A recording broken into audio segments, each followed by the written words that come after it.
Hello, Nancy. Hi, Pierre. How are you? I'm very fine. How are you doing? Fine, thank you. It's so good to have you again. Thank you. It's good to be here also. I'm honored. Thank you. Thank you.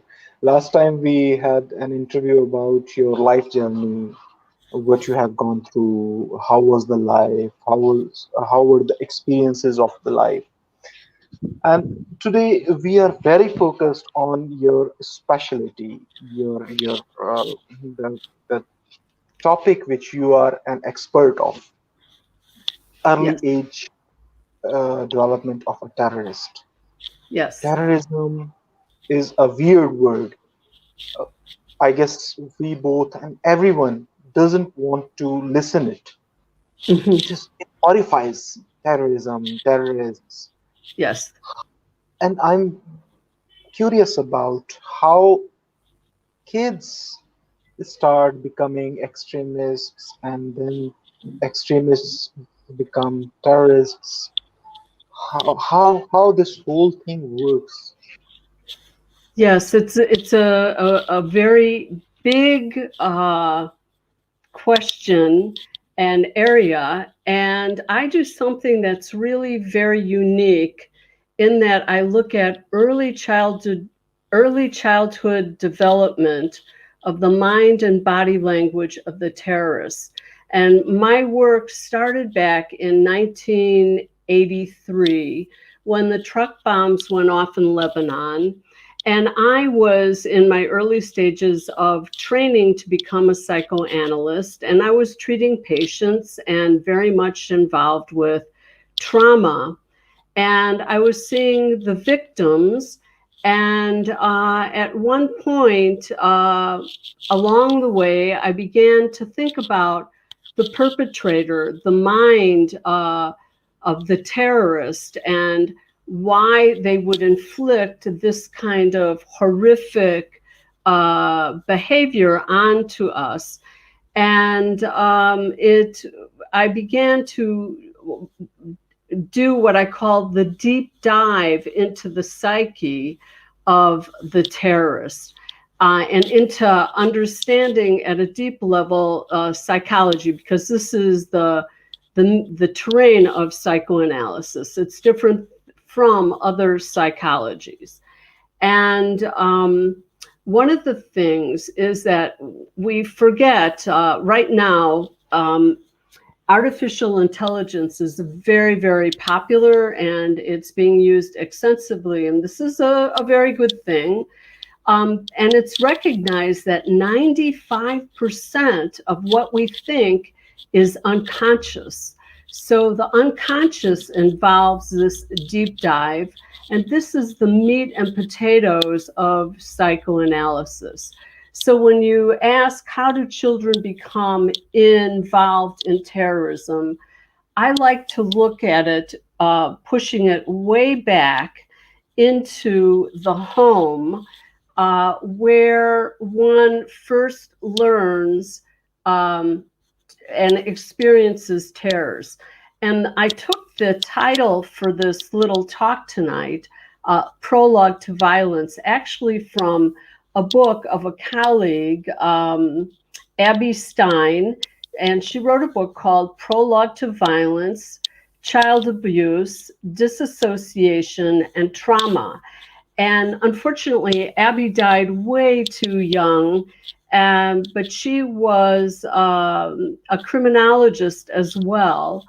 And she looked at the mind of the of criminals.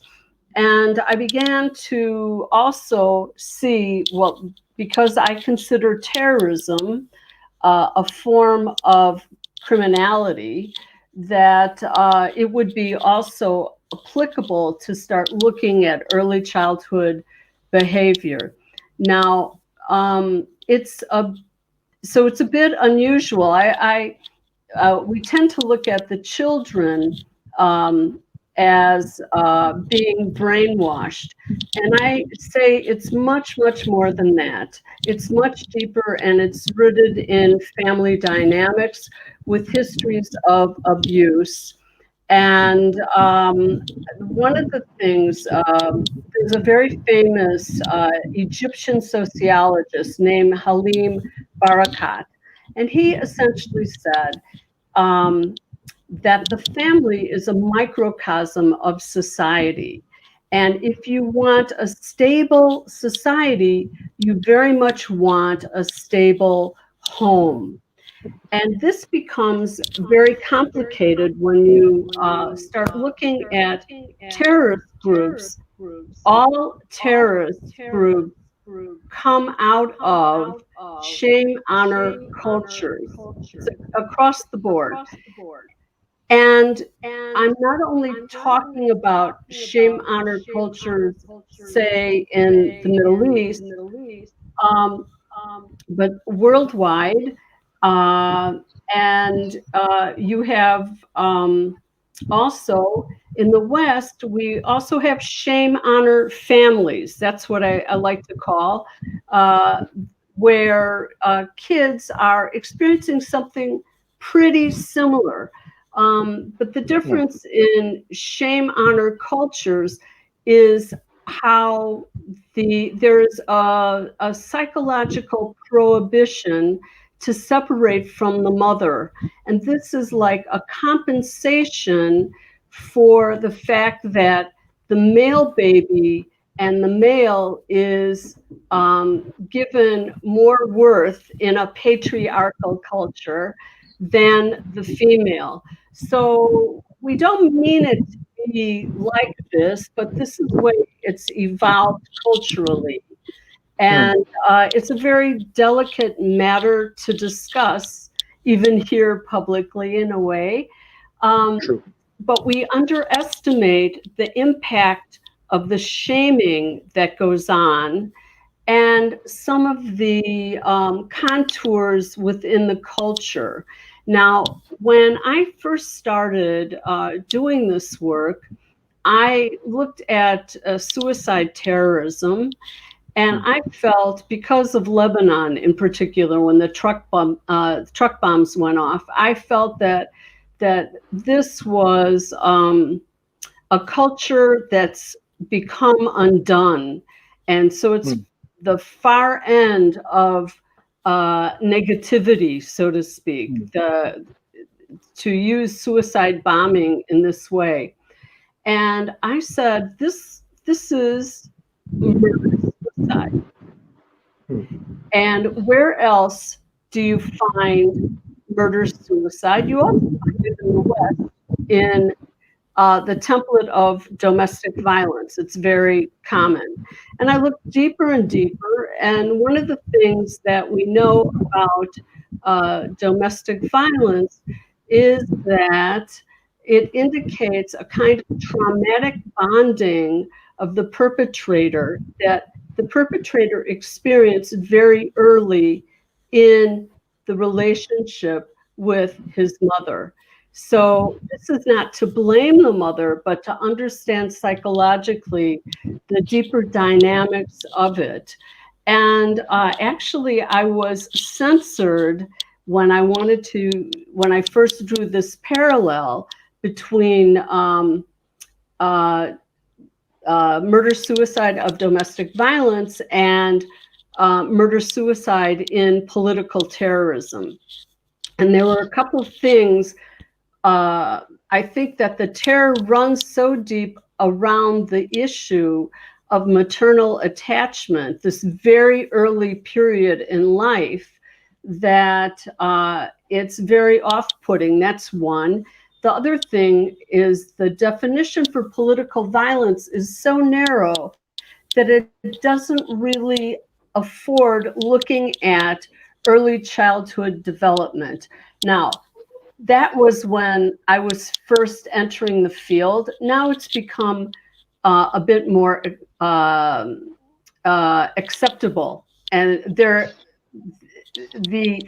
the macho counter-terrorist experts are beginning to think about these kinds of backgrounds of suicide bombers and the uh, whole cohort of those involved in the terrorist organization. I mean, the suicide bomber is the most expendable and is a victimizer. He's scapegoated, or she's scapegoated by their own group. But to back up for a second, in 2008, in the United Kingdom, the Center for Social Cohesion did geomapping which means that they did a map and they looked at where terrorists were, and then they also looked at where domestic violence was. And lo and behold, they overlapped, so that there were incidences of domestic violence and there were also terrorists. Now, the FBI, around this same time, realized that 60% of the first contacts with police of terrorists were actually issues around domestic violence. So that they first presented as having problems from within the home, and then these guys escalated into becoming political terrorists. So the sense of rage is there early on, and it just gets refocused or recast under the guise of political ideologies.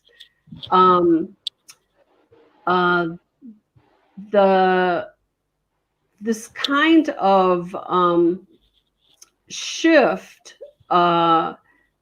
indicates that the ideologies, they're important, no question about it, but they merely harness unconscious, rageful fantasies that pre-existed, that were there before. And this well of violent fantasies arose very early in the life of the child. So this is part of the purview of the terrorists. Now, there's one thing, too, that people may not be so aware of, that the terrorists actually, they can't really feel their terrors. They're not the kind of guys who are going to turn the corner and take a hard look at themselves and say, gee, why am I so enraged? What is this all about? They're not curious like that psychologically. Instead, they become the terror themselves, and it's projected into us at an unconscious level that we're not even really aware of, that gets us to act or react.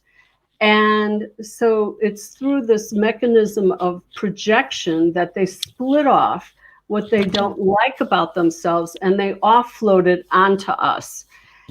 This goes back to very early issues around shame.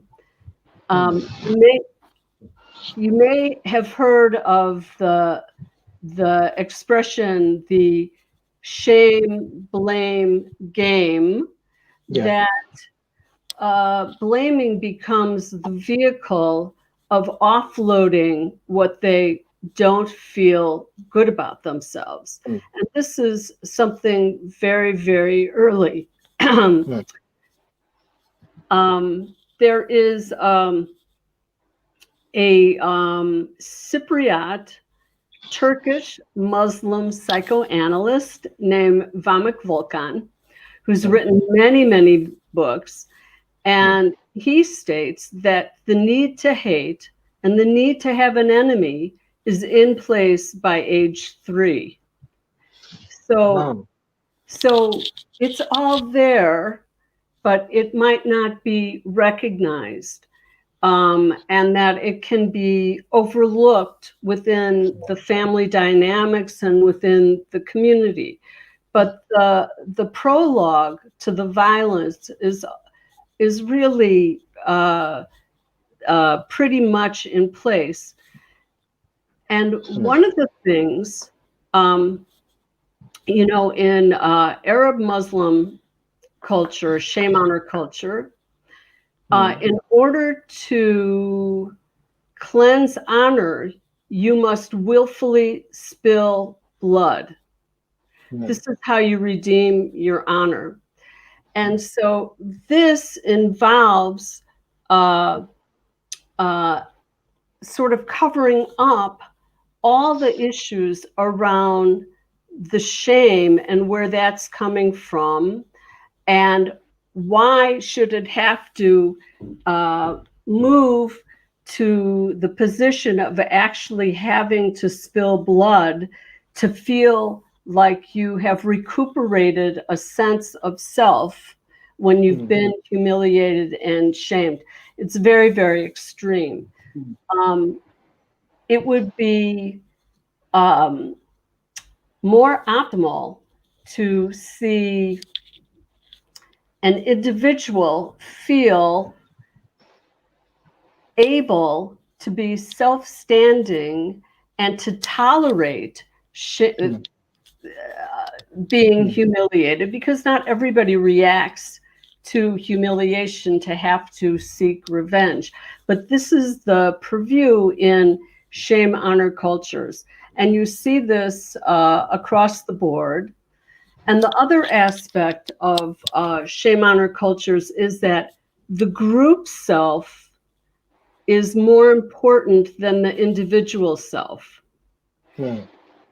And while the group is important, it's excessive because Hmm. it sort of inhibits the ability to individuate from the group, to separate also from the mother, because there's a psychological prohibition.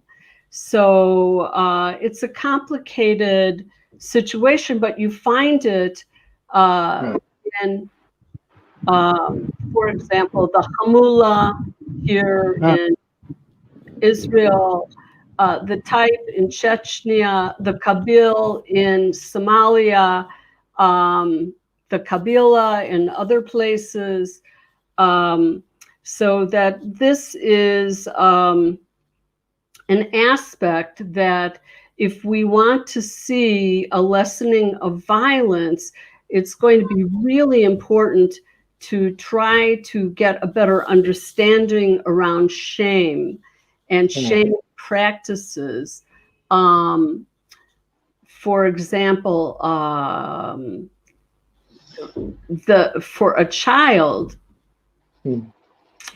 um, often a child will be, little kids like to explore, and they're Yeah. very inquisitive, and Yeah. their minds are developing, and the world is exciting. And then something will happen. One of my friends wrote a book about, his name is Paul Hollinger, when what babies say before they talk.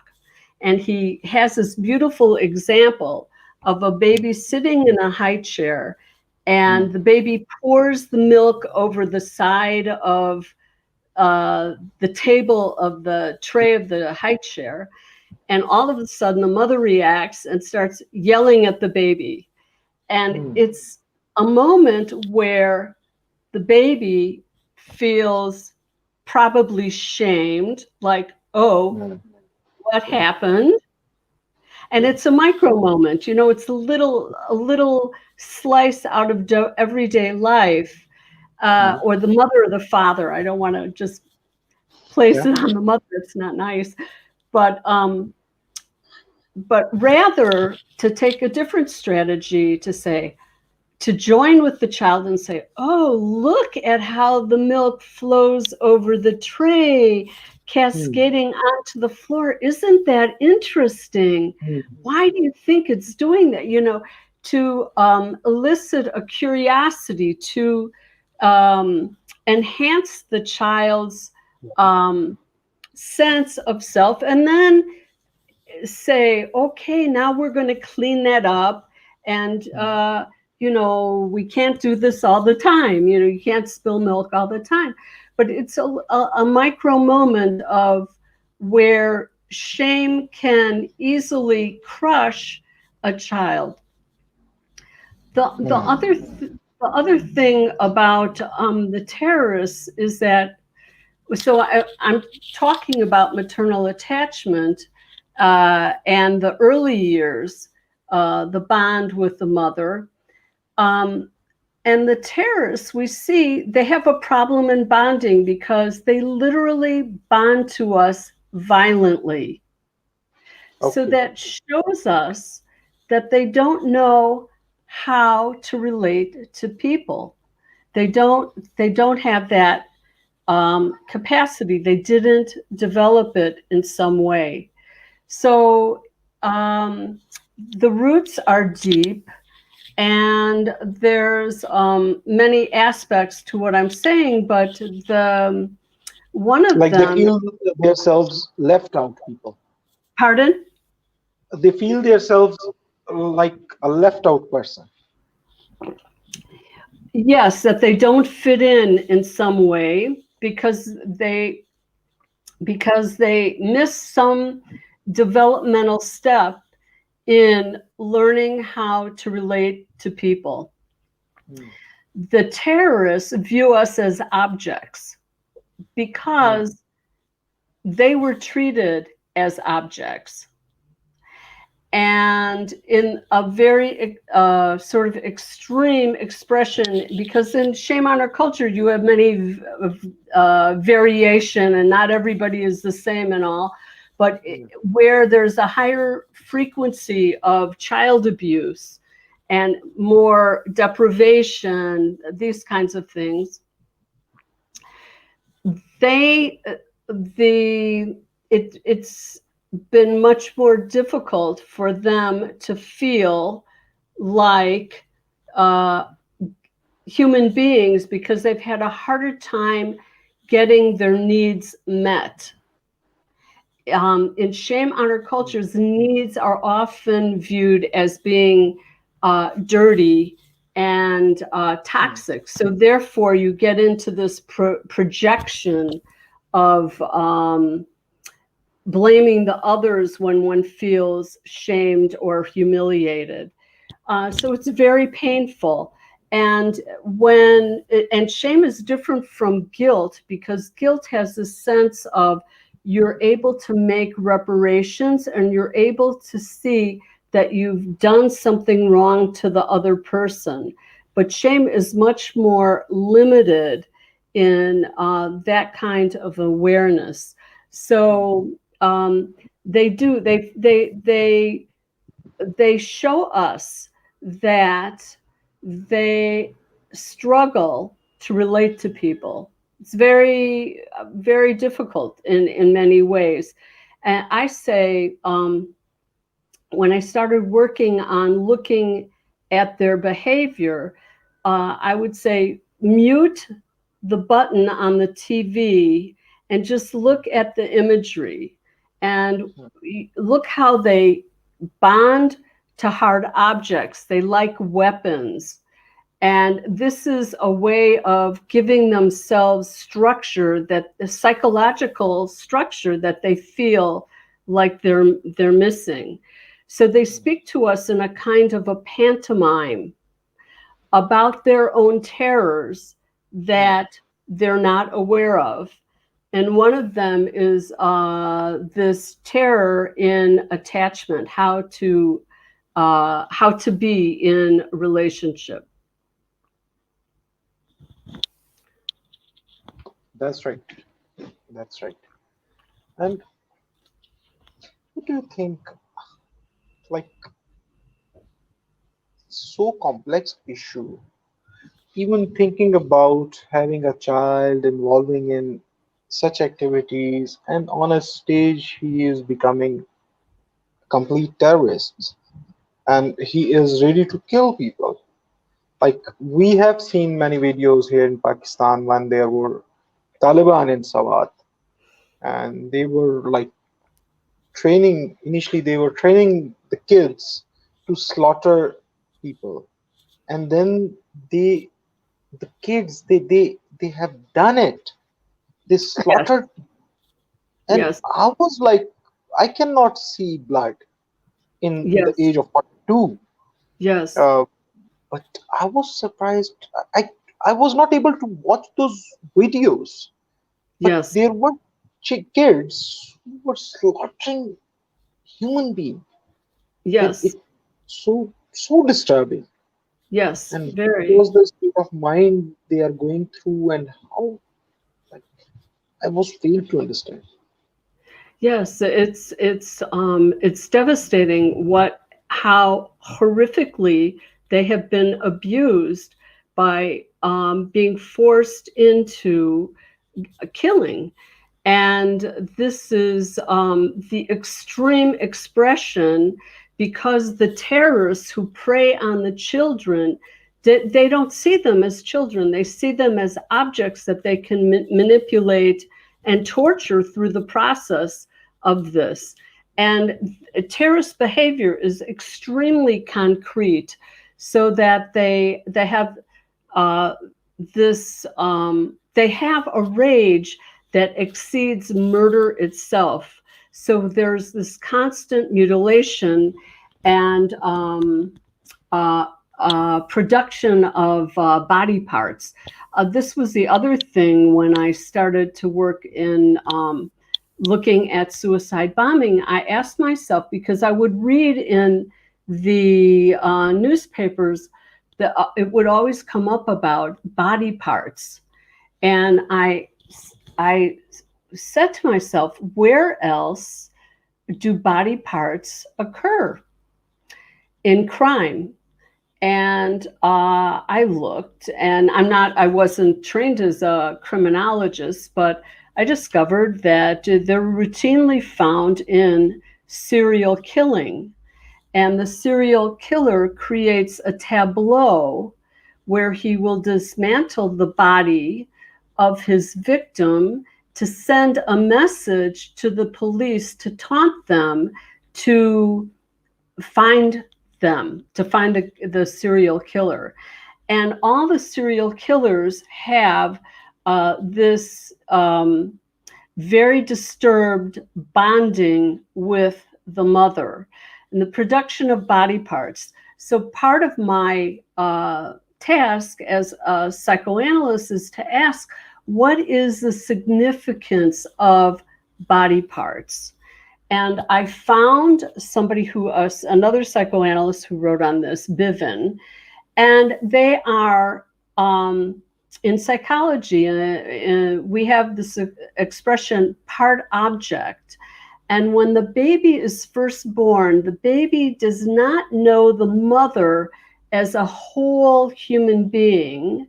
Rather, the baby knows the mother in sort of bits and pieces through the mouth, the gaze, the smell, the touch. Uh, and these are called part objects. And in serial killing, the body parts are a concrete representation of the mother's body. Now, I realize that this might be very difficult for people to take this deep dive as I'm proposing, but I contend that the terror that when the terror aspect of suicide bombing was so effective because it would tap into our own terrors that we have with our mothers. I mean, everybody has some terrors. When we were little, we have them. We don't remember them. We remember them unconsciously. And everybody has a mother. So I said it was sort of like this global Wi-Fi that the terrorists could tap into to impact on us and to create havoc. And another example, when 9/11 happened, and I was in Minneapolis and I saw it on TV, and it was horrific to see the twin towers and the planes and the people, and it was just, there were just no words. Yeah. But then I thought, oh my God, they're like little boys who build towers out of play blocks and knock them down. That they don't, the terrorists, I mean, if you step back far enough, you can distill what the terrorists are doing, and you can see their terrors, what they never mastered. Um, so, in other words, uh, growing up, their sense of play was inhibited greatly. We know that play is very, very, very important.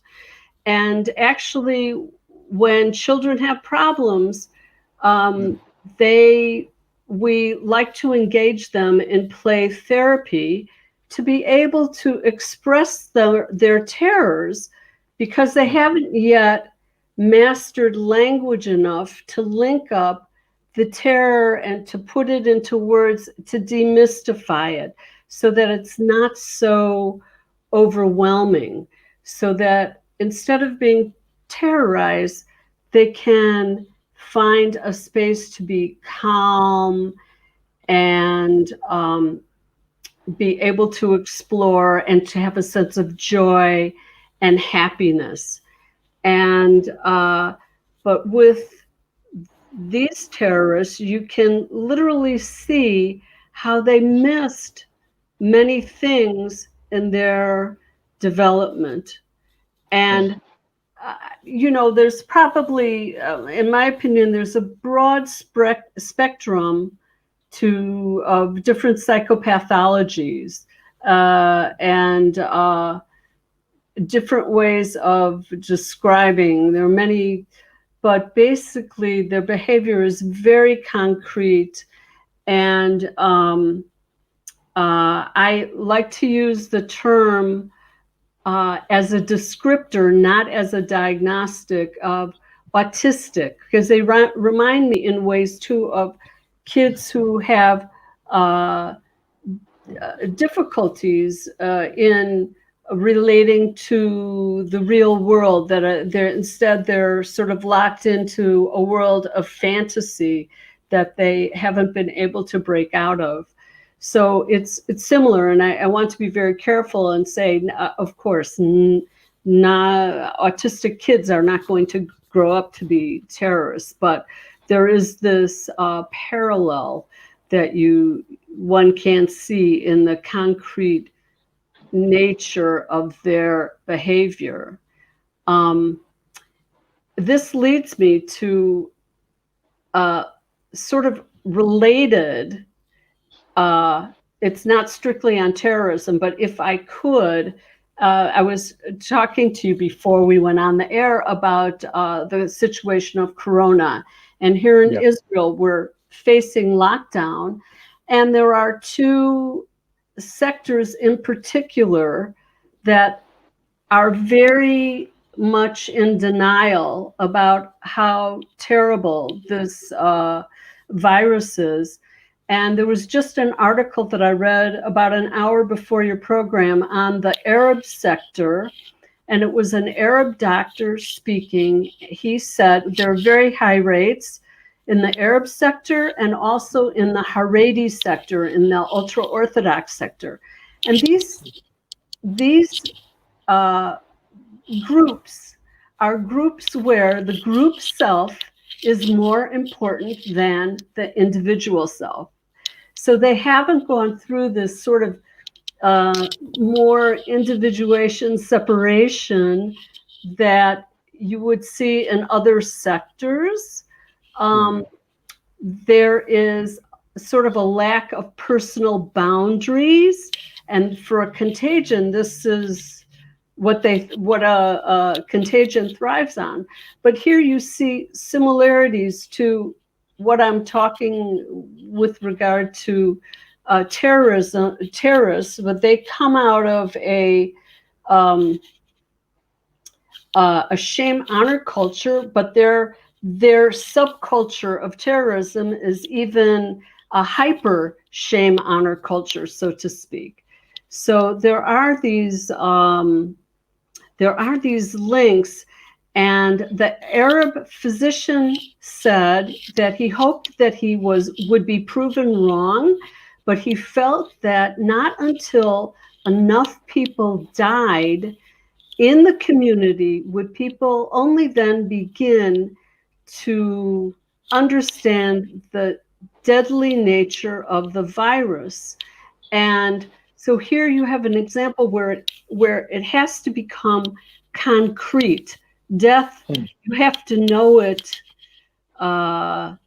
more personally to break through the denial. Yeah. And denial, it plays a big role in all of this and how we look at the terrorism and deal with it. Yes. And Dr. Nancy, I would like to ask you a very important question. What is the solution? Uh, I'm, first of all, I'm very optimistic. Hmm. The mere fact that you and I are talking about terrorism in this way, linked to early childhood, and I may not have been so eloquent in putting it all together because it is a bit complicated, Yeah. but I believe that if we really begin to deal with early childhood development and most especially understand shame. And Yeah. the son of Hamas, Musab Hassan Yusuf, said that the greatest enemy was shame. So he really, in my opinion, understood what the underlying problem is. So this is a problem that is fixable if we address and understand the significance of early child development.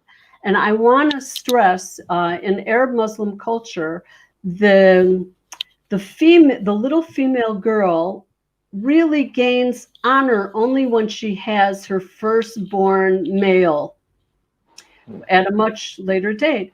And what we forget is that this little girl, because she was at the bottom of the totem pole of the hierarchy, um, experienced a lot of uh, demands being placed on her, Yeah. controlling and shaming, etc. But she's the one who's going to make the baby. That's she's going to carry out the significant part of the bonding experience with the baby. And I'd like to say that we forget that the mother is sort of like the computer company Intel, Yeah. that the brain of the baby quadruples from in utero to the time of age 3. So she's really helping building the brain. And Yeah. then in the bonding, the role of oxytocin is very, very important, the hormone for bonding. And so we don't want the mother to be stressed. And this is, and we sort of underestimate that and how it will impact on the bonding with the baby. Yeah. So shame is one thing. And the Hmm. second is, if I could wish it, no physical punishment whatsoever, no hitting, because That's hitting is bonding negatively with the child. that's Hitting, it's this is where they begin to learn to bond violently, and we don't want that. We want the direct opposite of that. We want um, things to be much calmer, more optimal, a lot of exploring and inquisitiveness. But physical punishment, uh, it's very difficult. And my friend who wrote the book on what babies say before they can talk, because you can read the baby's uh, communication, nonverbal communication. Yeah. Um, he also just finished a whole volume on physical punishment and the detriment, and how it's really so counterproductive. It doesn't need to be done in this day Yeah. and age. Hmm. Um, I would also like to see very much things like in cultures like beheading to be outlawed, not to be um, resorted to uh, as a death penalty. I think this speaks back to the um, dismantling of the mother's body. Actually, it's an Hmm. attack on the mother's body. That's what it is in terms of fantasy. And you want to keep, we all want to have uh, our mothers intact and at Yeah. whole. You know, we want to preserve the goodness of the nurturing, and Hmm. uh, and that's why I think it is possible to to make these changes, and I do think things will be better. However, I have to say, with regard to the terrorists, I think basically they're too far gone. It's very hard to remediate them. It's We know it's very hard to remediate pedophiles, and Hmm. it's very difficult. Um, there might be a small percent that can be de-radicalized, but the information is not in yet, and there's a lot of people working, but it's very difficult work because the personalities are quite fragile Hmm. and brittle. Hmm. They don't have the flexibility. I mean, Yeah. it's uh, it actually takes a lot not to feel, to be shamed, to be able to move beyond that, to give up hating. Maybe that would be another aspect that I would put on my wish list. What we could do. Hmm. I never use the word hate. Hmm. If I'm upset, I say I intensely dislike. Now I only know a little Urdu. Yeah. I read a sentence a day, but so I don't know how it plays out in Urdu. But hate in English, it winds up getting into this binary of love hate, Yeah. and we really need to move into an area to accept the gray, to accept what's in between rather than these two very polarized extreme. Yeah. And it should be because that will make us more tolerant also. Hmm. That's true. That's true. Yeah. So those are some of the things that would be on my wish list, but it's doable. Yeah. These are doables. And I'm very thankful, Dr. Nancy, for your time, for your thoughts, for sharing with us. And this is such a great topic that I don't think that we are covering it up in a single session. We need more Yes. sessions in it. And I'm sure that you will give me time again and we will sit together again and Oh, we will thank discuss. you. I would be honored. I'm here to help. I would like to help. But thank you so Thank much, and thank you. I really You appreciate that you are helping this whole series of e-talks with a true spirit, and we are doing a lot because of you.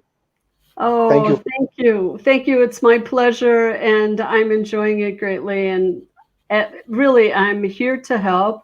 and I remain optimistic. And that's the one thing you want to remain optimistic, because the terrorists can't tolerate that you could be optimistic, because Yeah, they aren't.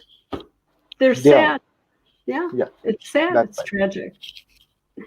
Thank Very you. good. You're welcome. Good night. And we will see you again, inshallah, Thank soon. you. Bye Bye bye. bye.